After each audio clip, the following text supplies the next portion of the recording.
I'm going to call the Planning and Economic Development Committee meeting to order today, and the first item is roll call, please. Mrs. Root, Here. Mrs. Hanchett. Here. Mr. Barnes, Present. Mr. Curran, Here. Mr. Havey, Here. Mr. Healy, Here. Mr. Ricky, Here. Mrs. Ricketts-Swales, and Mr. Harris. 7 present, 1 absent. Thank you. Next up is the approval of the February 7th minutes, and I'll entertain a motion. Ricky, move. Hanchett will second. Any further discussion? If not, I'll ask for a vote. All in favor, please say aye. Aye. Anybody opposed? Motion carried. Next up is the approval of the February 21st meeting. I'll entertain a motion. Hanchett will move. Hayville, second. Any further discussion? If not, I'll ask for a vote. All in favor, please say aye. Aye. Thank you. We're going to do something a little bit different today. Normally, we have the department chairs come in and go over the monthly report, and we get a chance to ask questions. We have we have a lot on our plate coming up in the next several months, and so I'm going to deviate a little bit. I'm going to acknowledge that Tim Boyd, Director of Economic Development, Craig Clark, Industrial Development Agency, and Keir Durham, Director of Planning, and Rita Sobek Lynch, Employment and Training Program Director, did submit their monthly reports. We have them to look over. At the end of the day, if any of the committee has a question for them, we can entertain some of the questions at that point.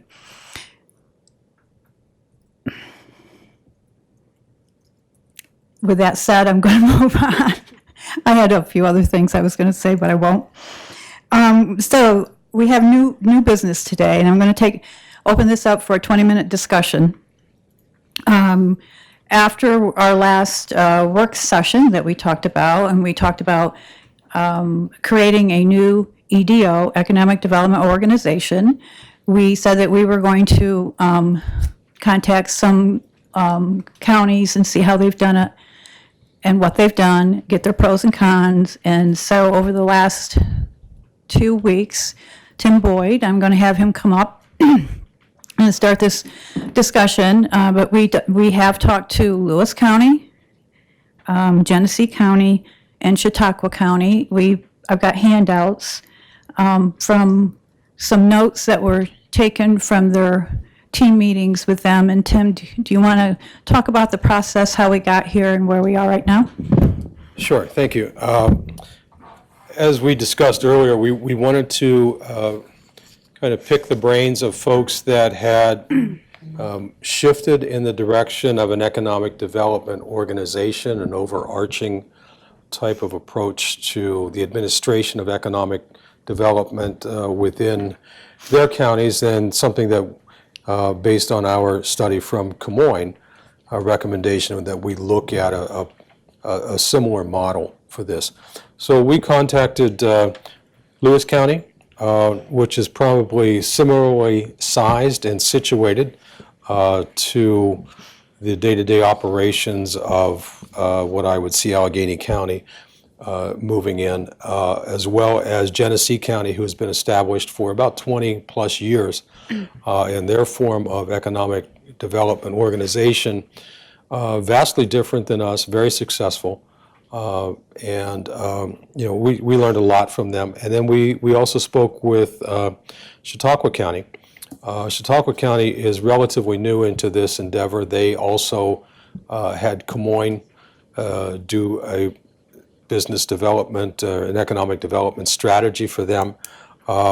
They were able to implement, they started in 2018 and moved forward, and you can see some of that in the notes. But one of the things that happened, we had originally intended to have the full committee sit in view and talk with these counties, but we ran into a few problems when it came to disclosure and day-to-day operations, and how much of that would they be comfortable divulging to not only this full group, but also publicly throughout as we are out there. So to respect their wishes, we did that, and actually we're able to have some pretty good discussions. So we have good notes that were taken, really talked to those individuals and found out some good background information. So that's how we got to where we are. And I believe Deb is going to talk a little bit about how we want to proceed moving forward. But this does provide a good summary for you about the different approaches. One that is Lewis County is exclusively out from under the umbrella of county government, while the other two have some sort of hybrid relationship with both county government and the IDA. So if you need any additional information, Deb, I'll let you. So I just want to let everybody know that people who sat in on this was Gretchen, myself, Tim and Carissa from the county. We had the IDA, we had Judy Hopkins, and I invited Judy Hopkins here today because she sat in on it to help with this discussion. John Rickey sat in as an IDA board member. We also had Rich Ewell from the IDA sat in on these, and Craig Clark. So just so you know who all sat in on these. So what you have, I've put together from my notes and from some of the information they sent us. So I would like to open it up, but I'm going to make a couple observations that I found. All three of these do it differently. So there's not one set, one will fit everybody. I think what I did come away from when we asked them pros and cons, I didn't hear any cons. They all are happy and glad that they did this. And some of the comments that they made, well, I heard this all time, throughout, keep it out of the county, keep it separate. I heard find a local person to lead this as economic development director. They said get a good attorney. That was Lewis County.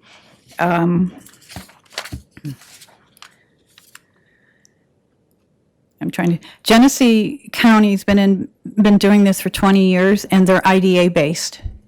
Am I right? And anytime I'm wrong here, anyone who listens, jump in. Everything falls through their IDA. They're IDA members. They have a staff of 5 people, I believe, on the IDA. They're funded. They do get some money from the county. The county investment for them 15 years ago, they had an IDA $5 million startup to get them started. They have a yearly investment from the county of $285,000, and this covers their salaries. This is what that's for. And I'm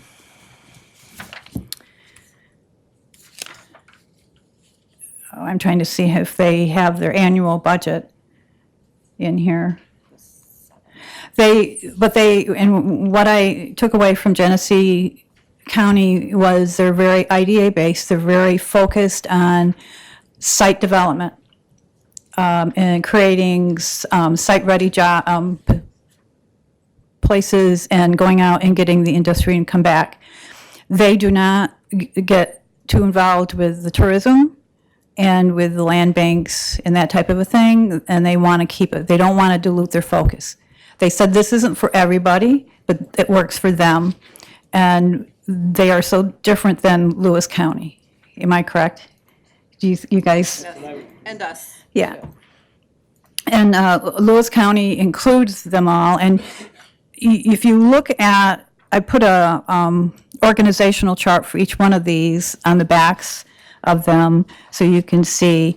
They've created and it's like alphabet soup, because they have the CCIDA, CCPEG, the CREDC, and I have a hard time keeping track what any of those things are, but they all have an IDA.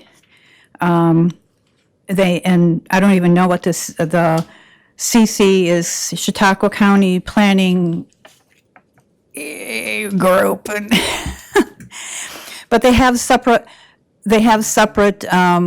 entities under the umbrella, and they talked about these entities. Some of them dole out money because the IDA and the county can't do that. So this 501, they all have a 501(c), and they all have a development corp. Am I right in? And they have their own boards. And they have their own boards. Chautauqua County has 5 work groups, and on the back of the page, they have and this is according to their strategic plan, they have a work group for business development, they have a work group for placemaking, which their chambers, and that's where their tourism sit. They have a workforce development group, they have a housing development group, and they have infrastructure, which includes the Department of Health, because their infrastructure is where they're making site-ready plans, and it takes in all the environmental work that needs to be done through the DEC and all that. And I'll be quiet now, and I'll ask if there's any other input from any of the other members who participated in those team meetings. I think one thing that they talked about too, why maybe Genesee is so different, is they're right off the thruway up there. And they're big into manufacturing, and they had the industrial parks and things like that. We don't really have that capacity, although we do have one industrial park that we're working on to pull together. But what stuck out as far as Naturally Lewis and the smaller ones is we have other aspects that help with Allegheny County. Tourism is big in this county. We have the great outdoors, we have the trails. So we have to kind of develop where we are by not losing sight of what we can bring in, and also not losing sight of our existing businesses. And each component emphasize that on supporting our existing businesses and helping them grow. And I think we've done some steps to kind of show that with the grant program that's being run. And our new strategic plan is looking like that will support that too. So that's what I took away from it. Anyone else? Go ahead, John, if you want. Yeah, I took away, said, don't be afraid to fund it. I didn't see the Chautauqua one, I couldn't make it, but the first two, you gotta commit and focus and work with tourism and your local chambers.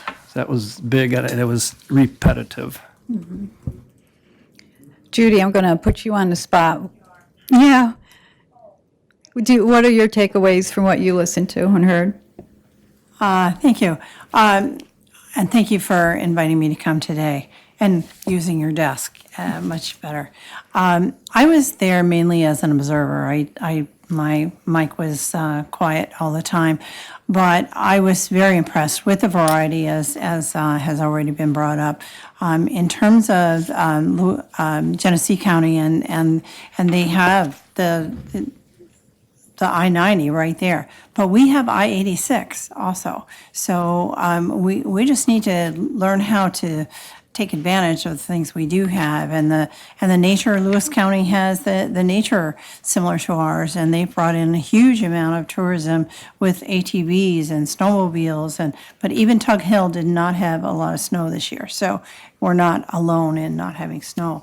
But I was impressed with the variety of people that they have pulled in, and I'm more familiar with the Chautauqua program and all of their work groups. Those work groups started when they started exploring the whole concept of building a new EDO. So it takes a ton of work, and it takes patience, but it also takes funding. So and people, I agree with what Deborah was saying about. They really emphasized trying to find someone local to head these different parts, because someone coming in from the outside really does not know your county enough to really push it and represent it. So thank you. Okay, thank you. So I'm going to I found where I was looking, the top reasons why each of these counties did this. Chautauqua said they can receive and distribute funding where the county and their IDA cannot. They can be far more nimble than if this was in the county. They keep the politics out of it. This new organization, and I quote, moves a hell of a lot quicker. Again, avoids politics, and they work on projects outside the norm.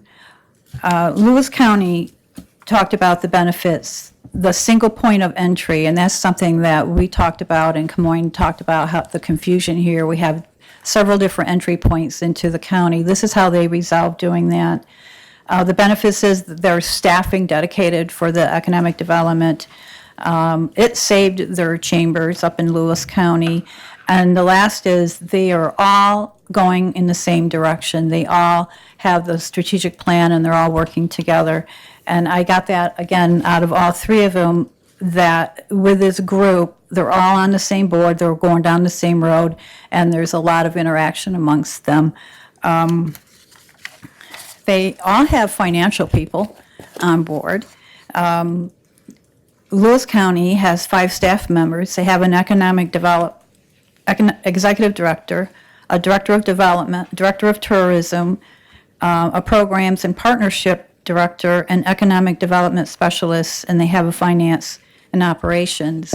And Steve, I was going to tell you earlier, Chautauqua County has a marketing communication coordinator who is shared by the IDA and their CCPEG, which we're talking about, that communications person. That's where their communication person resides. Chautauqua County has an operating budget, of $1.2 million. Think about that. They get their funding, they have 3 county foundations that they get their funding from. They also got a $1 million grant from Ralph Wilson Foundation. It's a 3-year grant to get them started, and I think we need to look into that. So, Ralph Wilson grants are out there. They're not that difficult to apply for, and I think this is something that we can do. Chautauqua also use some ARPA money, and they use their occupancy tax to fund them every year. I think we could look into that also. So those are my takeaways. Those is what I heard. Any questions from anyone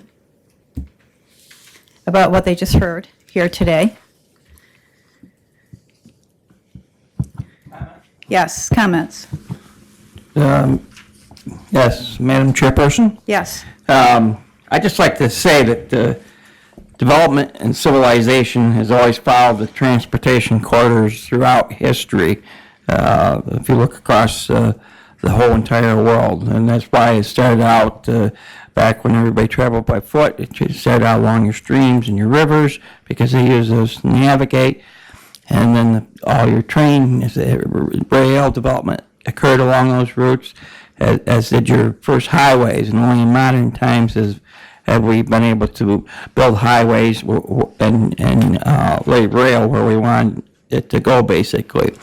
That being said, I would like to point out that we do have I-86, as Mrs. Hopkins reported, and I think that is probably the single biggest benefit we have as a county, is that transportation corridor right across the center of the county, which because of its logistics benefits, would benefit the entire county. I was also pointing out that Genesee County has the interstate, which is part of what makes them thrive up there and make their development possible for industry, which means jobs, blue collar, middle class jobs, which we desperately need in our communities for our schools and to make our communities viable and to thrive. And so does Chautauqua County. And I had a chance to go down Chautauqua County probably at least 10 years ago when George Borrello, our now state senator for the western part of the county, was a legislator there. And he was in charge of economic development for the county, and they'd made good progress at that time.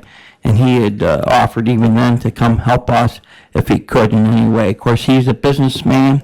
He probably looked at different ways than most of the standard politicians do.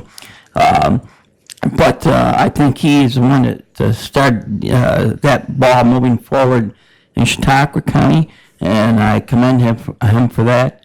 And I think our best opportunity is to take advantage of the things we have instead of trying to build things we don't have. Thank you. Yep. Thank you. And that is something that all three of them said, is figure out what is our focus, because every county is different. We all have a different focus. So with that said, we did set out a timeline that we were going to look at this. I had set a timeline of June of trying to have it figured out what this EDO will look like. So I want to stay on that timeline. What are the next steps? I think we need to now take this information and really roll up our sleeves. We need to look into a 501(c), what that looks like, where it resides, how long it would take. Chautauqua County was up and running very quickly. They started this in 2018, and in 2019 they had their 501(c), but they used one already in existence. Lewis County took a little bit longer to get going. Genesee County's been in business for 20 years. So I think we need to look into that. I would like to propose, and I'm just throwing this out there, of putting together, and I don't know what the proper term is, but a work group that consists of equal part IDA, equal part Allegheny County, and bring in the two chambers and include our director of planning to get together, do some research, and then come back to this committee with some recommendations of ways that they really think that we could go in that would fit Allegheny County. What does anyone else think about that? Sounds like a good start to me. Okay. Does that sound, do I hear support from this committee to put together that group and go and study this and then come back later? Do you want some sort of a motion for the support, or? I don't think we need a motion. I just need to know your wishes and if that sounds like a good way to go. Well, I'm in favor of it. Okay. I'm in favor of it. Okay. Okay. All right. Well, thank you. Then that's what we'll do. Yes, Judy? And just say that the IDA is designated to. I'm sorry, it's been a while. I don't have to hold it down. The IDA would definitely support this. Okay. All right. Tim, did you have something? Yeah, just to kind of reinforce what we heard from all of these folks, is that this is not a process that happens overnight. It is a number of steps, a long uphill climb, and we need to start somewhere. So as we determine which direction we want to go in, we really need to start laying the foundation so that if we are able to identify a candidate for the position of Economic Development Director, and no matter what shape or form that takes, we really need to start that foundation and start that uphill climb to decide where we're going to go and how it's going to work. We heard all three models say you keep the county out of it, but two of the three models also had, they were employees of the county and in the retirement system, the New York retirement system. Because that was a big benefit to attracting qualified and quality people to this process. So I know we're getting deep in this search, and want to just reinforce that I think we need to lay the foundation and start having someone with boots on the ground to really form and start having this organization take shape. Yes. Carissa?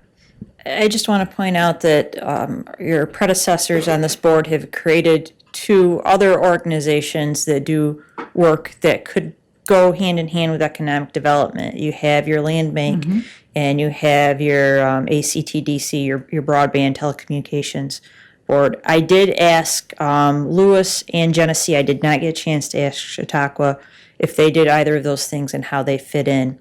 Genesee was very, very clear that the reason they run this through this IDA is they were only really focused on IDA type work and industrial parks, that they felt a singular focus, especially with their location, made sense. Lewis County, much more broad, they were looking at creating a land bank, and when they do, they probably would put it under this umbrella so that everybody was kind of going in the same direction on economic development. And they're working on broadband, but they haven't separated that from a county as a separate organization. But as you move forward, just keep in mind, if you're going to be moving forward with one voice in economic development, you probably want to go back to those other two organizations you created and see how they fit into this too. Yep. Okay, I agree. All right, so we have we'll put together some kind of a plan, and we'll keep everybody apprised of, and come back with what we're finding, and we'll move on. Thank you. And our 20 minutes is up. So the next, we have action items. We have MOEs. So we have a request to fill summer youth employment and training counselor, and I see Rita Sobeck Lynch in the back, and this is her MOE. This is, Rita, this is what we do every year, right? This time of year. So I will entertain a motion for that. Hanchett will move. Do we have okay, any further discussion on this? If not, I'll ask for a vote. All in favor, please say aye. Aye. Okay, we have several other, and Kira, do you want to come? Oh, yep. Madam Chairman, yesterday late morning, early afternoon, the administrative team reviewed all the MOEs for all the committees today. We did review all of Mr. Durlam's MOEs, and we concluded that they were not necessary, that they actually need to be part of the overall plan that I believe that you request, where of the I believe that earlier this year you requested that you wanted a whole tourism plan presented, and how the tourism would be marketed, and kind of like broader strokes. And due to the monetary amount of all these advertisements, that really Mr. Durham just needs to include in his plan that he will be doing print ads, media ads, and explain that to him. And once he includes that in that plan, then he could just go out and solicit those. And internally, we would figure out, what, if there needed to be signatures based on the monetary amount, who would sign them, whether it be the county administrator and him. So those MOEs do not need to be presented today. He can just go ahead and move that. We would just expect that he would follow through with the plan that you had requested from him. Okay, well, that sounds good. And already provided, yeah, the plan has already been, so this is good news, is it not, Mr. Durham? Thumbs up on that? All right, but we do have another MOE, do we not? Chris and Knapp? We have one today?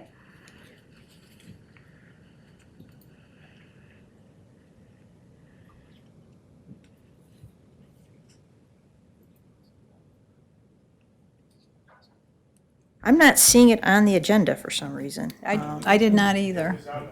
It's on Ways and Means, that's why. Oh. So it is land bank related.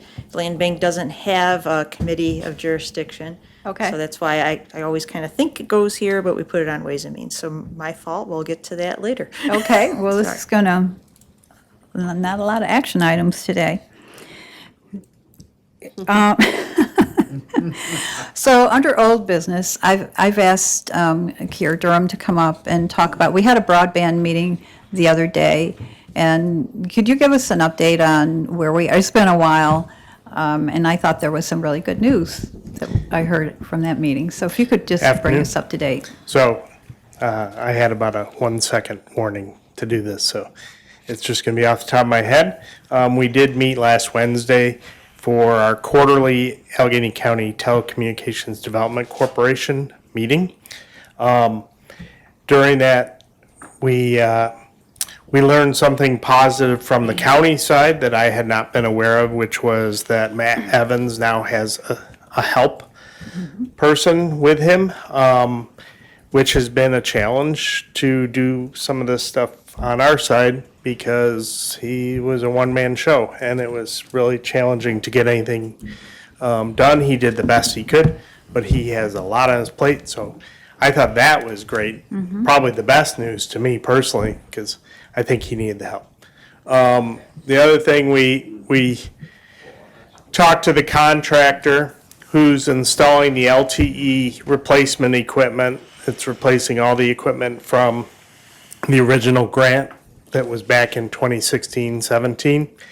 And they have completed all but 4 towers at this point with new LTE equipment, which LTE lets you expand in the future and modify without necessarily having to replace all the hardware. And so this is a good step because the things that we purchased back in the first grant was not, you couldn't just reprogram it and it would do what you needed to do. So,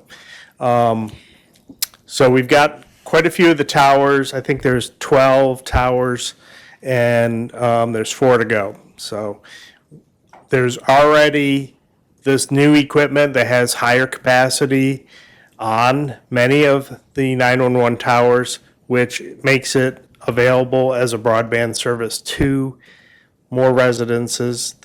This is the same technology as your cell phone, so it goes through trees and all that stuff. All those old issues are no longer part of this game. So we expect that approximately, let's just say by 4th of July, this project will be complete and we'll be on to the next thing. So pretty excited about that. Thank you. Did I miss anything? No, that was it. Okay, Yeah. good. Yeah. We heard that by July 4th, they should all be up and operational, so thumbs up. And, yeah, and that was all Appalachian Regional Commission funded, this project, and it's been run through Southern Tier West. And so the Telecommunication Development Corp has not had to manage this grant, which is awesome. And, but where the county is the beneficiary of this, so. Question? Thank you, Q. Yes, go ahead. How would a electronic magnetic pulse bomb affect something like that? Would knock it all It out? wouldn't be good for anything anywhere, so I think it's a safe bet that this would not be the only thing that went down that day. Well, be down for a while, or? It depends on exactly what it is and whether it actually fries the equipment or just, puts it offline for a little bit while it's reset. So there's, different levels of these potentials, worst case scenarios. But it would be similar questions with your 911 system and everything else, so. Everything except landlines. Well, yeah, but even that equipment could be subject to stuff if at the routing centers. So Thank you. that's a best guess, by the way. Thank you, Kier. Mr. Barnes is raising his hand. Yes, Gary? Yeah, how does this system compare to landline systems? Is it anywhere as near as good? Well, there's a couple of things to take into account. It doesn't rank with fiber, but it doesn't require millions of dollars to be installed. So it allows us to hit places that probably wouldn't get covered under normal circumstances. So you can easily run multiple TVs off of it, multiple, you could be doing your streaming of videos on it. You can have people playing video games. All that stuff works with this system, no problem.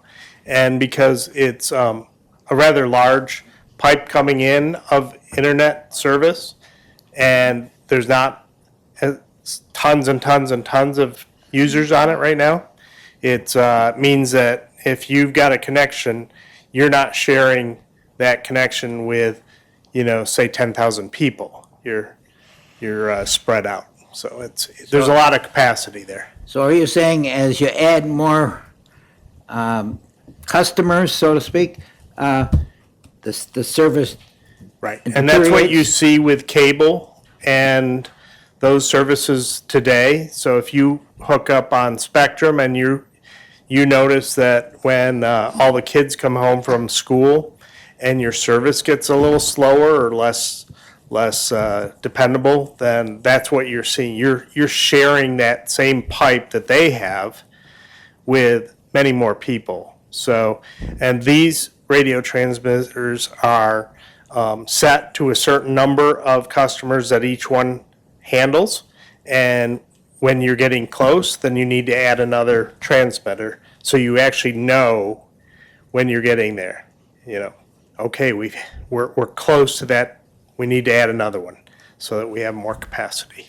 Is that another tower or just No, another? just another unit on the tower. Okay. Yep. Okay. Anything else? Thank you. Oh, yes, Carissa? I just want to put a reminder out there that this is a county-owned system. So we own the radios that were on there. Southern Tier West got a grant to replace them because the radios that we had on there went out of date. When that grant expires, they'll become county-owned equipment as well. And the way this works is they're on our 911 towers, and the county has an exclusive agreement with ACTDC to market that system to last mile providers. That is a 10-year agreement. We are on year 8. So I really would like to put this on the board's attention that we had a broadband task force or subcommittee or something that had all the relevant players that talked out these issues. You may want to consider reconstituting that later this year, at any rate, probably in 2025, to talk about all of these issues, to see how you're going to renew that license agreement, if you're happy and satisfied with the way this works, or anything else that you want to talk about in relationship to our equipment, the towers, or just the county's broadband interest in general. So just putting it out there. Thank you for that. But, a question here, but 911 is always the user of first priority Absolutely. on our towers, right? Yes. They're separate, they have separate wiring, they have separate equipment in the cabinets, so there's no actual, Commingling. You've come a long way from where you started in helping separate those things, correct? Yeah.